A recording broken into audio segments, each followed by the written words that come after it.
the cocoa goat milk, cocoa goat, or the cocoa goat milk, yes, is here basically. She is here finally, and I can't wait to summon. But before any of that, guys, in today's video, y'all, I'm pretty sure y'all have seen it already, but I'm going to react to it. Ganyu's official gameplay trailer has released, and we are going to react to that. And we are going to go over the character as well as her best build and why it's her best build, just for a update, okay? So anyway, guys, let's go ahead and get right into this video. Before we do, if you are new to the channel, you make sure you smash that subscribe button down below. 200 subscribers on the grind to 2,400, baby. And also, smash the like button down below and hit the notification bell to be notified of all my daily uploads, because I do upload every day. So anyway, guys, without further ado, let's go ahead and get right into this video. Alright, miHoYo, what you got to offer? Let's see. Make sure it's cut up a little bit. Okay. We just got Ganyu Lane. Oh, she's so pretty. Oh, man. I can't wait to get the character. She's going to be my icon for a while. Sweet flower. So called because of its high sugar content. As a food, it's not the healthiest. miHoYo outdoes themselves with these. They can make a TV show. So, I cannot permit you to trample these. Ooh! Okay. Born of ice and frost. Ha! Poor Haley Charles. Charge level 2! That's what we going spamming, baby! Charge level 2, gang! Oh, she got smacked in the head. Please don't touch my horns. Chi-Chi! She found the cocoa goat milk! By monsters. Huh? So I was asleep? It was just a dream. I feel like Ganyu just is the type of person to eat a lot and then go to sleep a lot. Oh my god, that's her elemental burst. It looks so good. 20% increased cryo damage in that circle, by the way. And that angle. That's what everybody's getting her for.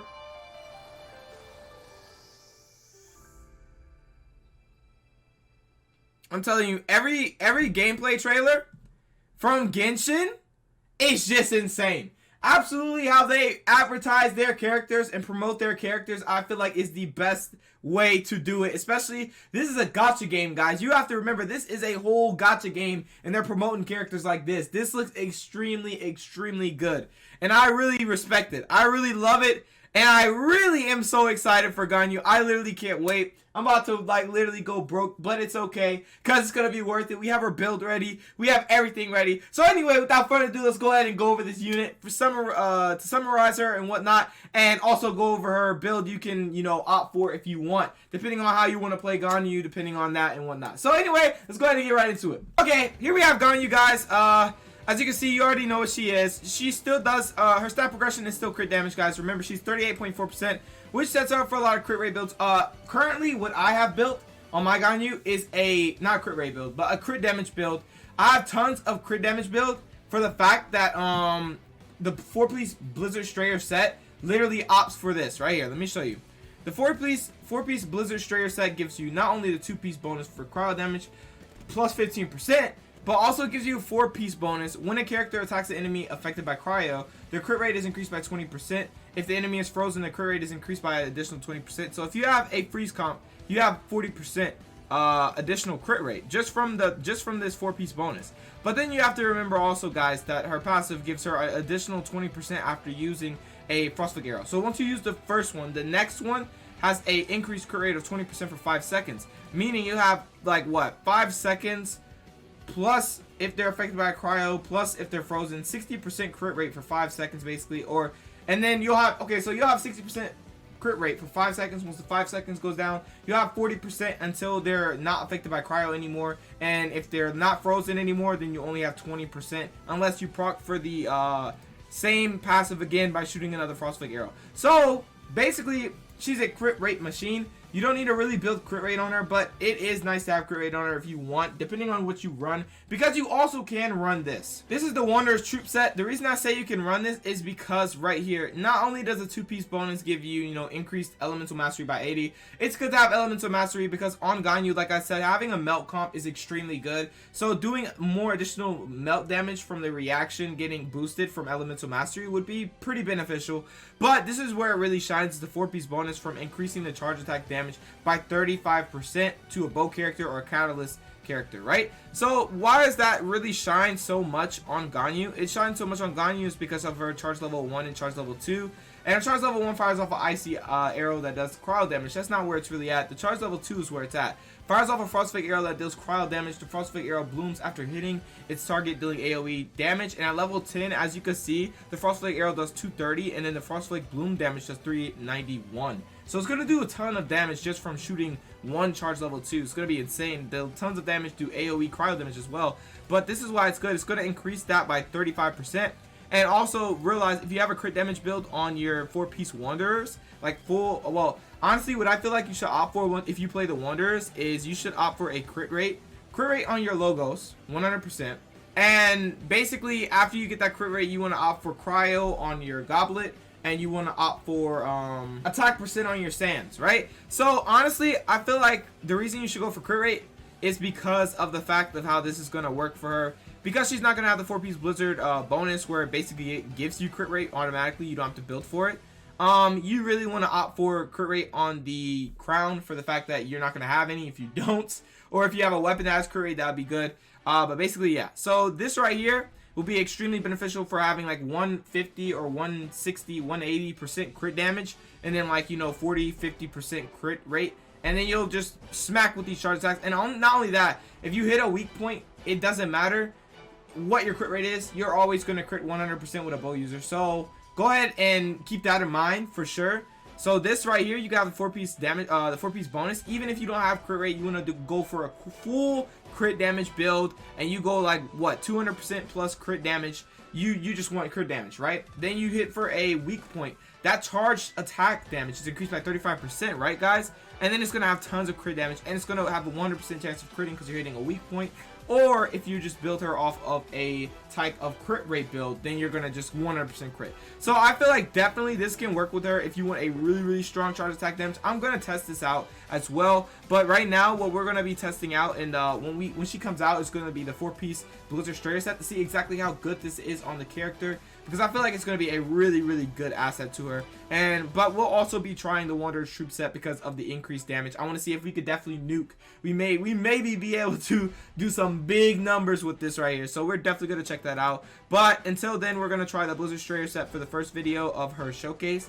And then, yeah. So, Wanderer's Troop is also another option, like I said. Blizzard 4-piece and Wanderer's 4-piece. And there's multiple other options depending on how you want to play Ganyu, for sure. If you like have questions about that, let me know in the comment section below. But also, if you have any other builds in mind, anybody out there, anybody in this video, watching this video, go ahead and comment them down below. Help out other people, you know, get ideas of better builds, or, you know, builds that would suit their needs more. So I feel like definitely, but these two right here are really, really good builds for Ganyu for how she works. So anyway, it's plus with the 4-piece Wanderers, you're going to be spamming. I'm telling you, charge level 2, you're going to be spamming that. So this is really good. But this is really good too because, like, you know, the crit rate, you're going to be 100% critting. Even if you don't hit, like, almost 100% critting. Like, if you don't hit a weak point, that's okay, because you're still gonna have like increase at least 40%. If you have a frozen comp, right? If you have freeze comp, you have 60% increased crit rate if you just play her right?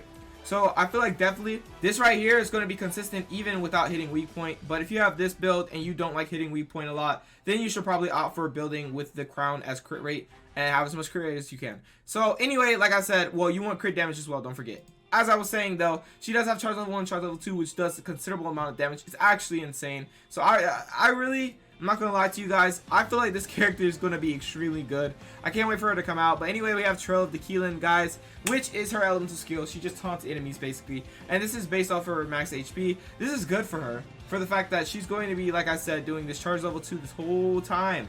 She's going to need time to charge that up. You can't like get rushed by, you know, Lara churls and stuff, or like, you know, flaming hilly churls that run at you like crazy people. Anyway, like I was saying, you need something to taunt them, which is this is why the Ice Lotus is here. And once it breaks, or once it's destroyed, or once the duration ends, it will do AoE cryo damage, which is really good. Because of how our passive works, because of how the 4-piece Blizzard Strayer set works, it's just going to be really good worldwide, or, you know, all around. Anyway, the inherited HP is these multipliers right here. Level 10, 216, skill damage 237, which is pretty decent. And then duration is 6 seconds, and the cooldown is 10 seconds. So if this lasts throughout the whole duration, you're looking at a 4-second cooldown. But like I've said in every video, this can break early, and you need to look at a little bit longer cooldown. But I feel like definitely it's still balanced. That's a really balanced cooldown, and you could basically almost spam this so that you can always get off your charge level 2 and realize she is absolutely insane with Constellation. I feel like it's pay to win for how good she is with Constellation and how broken it is, really.